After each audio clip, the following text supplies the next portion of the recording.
The Gokteik viaduct is a railway trestle in Myanmar, also known as Burma.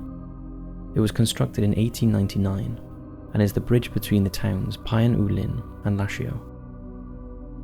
When it was built, it was the highest bridge in Burma and the largest railway trestle in the world. However, if you're scared of heights, travelling across it is the stuff of nightmares.